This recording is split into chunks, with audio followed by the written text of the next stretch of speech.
Welcome to everyone. My name is Tanashik Kashyap and today I will tell you about the Psychoanalytic Theories by Freud. Okay, Freud.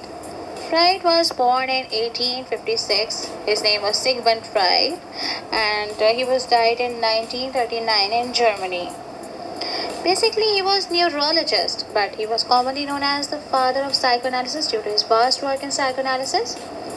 Okay, if you want to understand the psychoanalytic theories, then you must know the most important theories of psychoanalysis. The most important, the first one is topographic model that is consist of conscious, unconscious, and preconscious.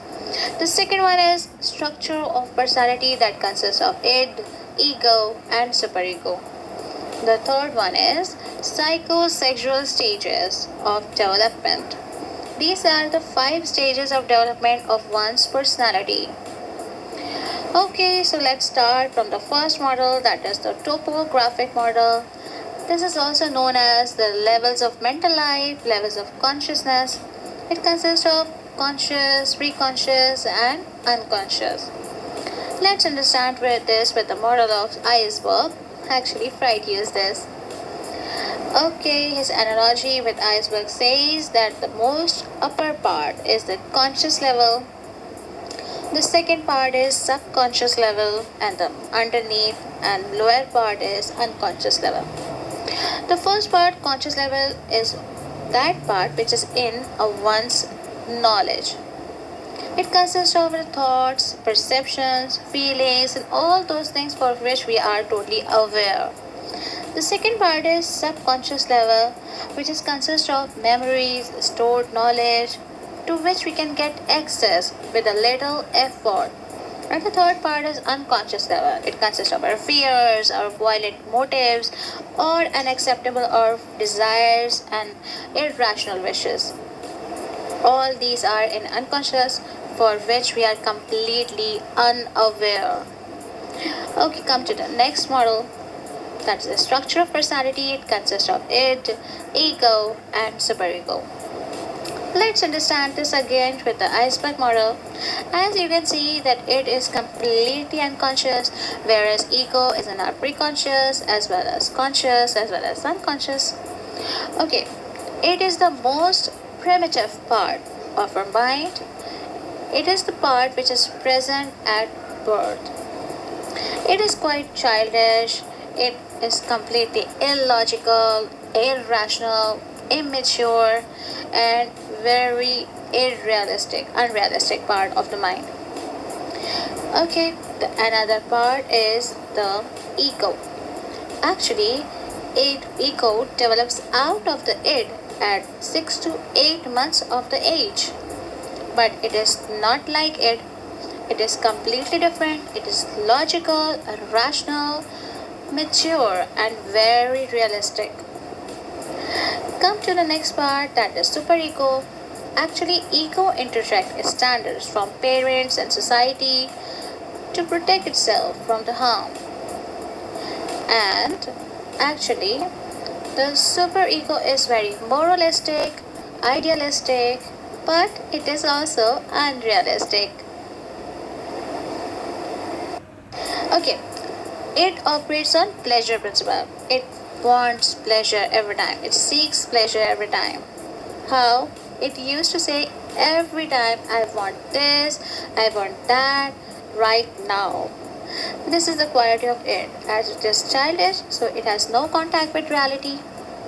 Okay, here comes another part, that is superego. Superego operates on morality principle. As I told you earlier, that is quite moralistic and idealistic sort of.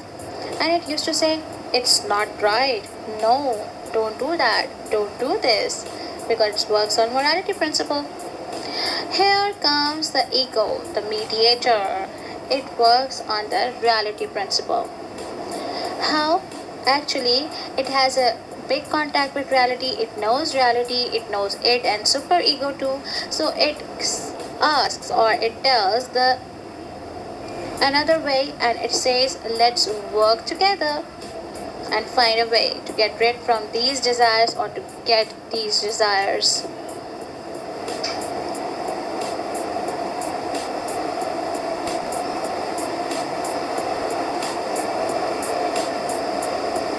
to the superego. Superego also consists of two components. One is conscience. It tells what we should not do, stop from bad deeds, don't do this. And the another one is ego idea. It is just like a rewarding stage. It says what we should do and it encourages to do best things. Okay, what happens if ego conflicts with the superego? The conscience make the person guilty, and guilt arises inside the person, and if it conflicts with the ego ideal, then the person gets an inferiority complex. Come to the next important theory, that is psychosexual stages of one's personality. Okay, the psychosexual stage, there are 5 psychosexual stages. All of those have the source of pleasure from which they can gratify their desires, the sexual desires actually. Okay, so come to the first part, that is the oral stage. The oral stage is the person gets the pleasure through mouth using sucking, swallowing, feeding, everything like that. The another stage is anal stage. Definitely, as its name shows, it is the stage from which the person gratifies its need from anus. The third one is phallic stage. The phallic stage, in this stage, the child uses masturbatory actions and the source of pleasure is his genital parts. The fourth one is latent. In this stage, no sexual motivation is present or it gets latent. The final and fifth one is the genital stage, is quite mature and the source of gratification is the genital parts. Okay, what happens if one gets fixated in these stages?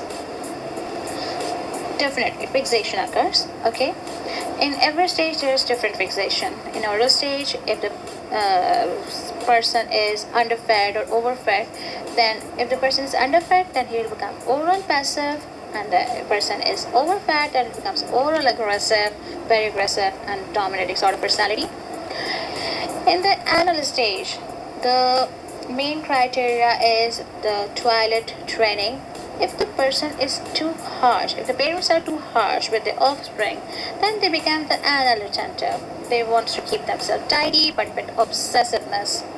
And if the parents get too relaxed and they don't say they're too lenient to the person, to the child, then they become the anal expulsive. They become untidy. Okay, and the next stage is the phallic stage. In phallic stage, the children, the Oedipus complex, we'll talk about that later. The children used to get busy in his sexual anxiety to relieve them himself in latent stage. All the desires are latent, so there's no fixation, but in genital stage, the person has fixation and he becomes the adjustment problem sometimes. I've told you about the Oedipus complex in phallic stage, okay? In phallic stage, the signifiers used to some psychosexual stages of development. In this, a child's desire is to get his opposite sex parent, and he gets the jealousy and hostility towards the same sex parent, and the term electrocomplex is used by the same desire in a little girl, according to Freud. Okay, so this is up. Good luck for your studies. Don't forget to subscribe my channel, that is Proficient Angels. Like and share, and if you like it, then also do comment. Thank you.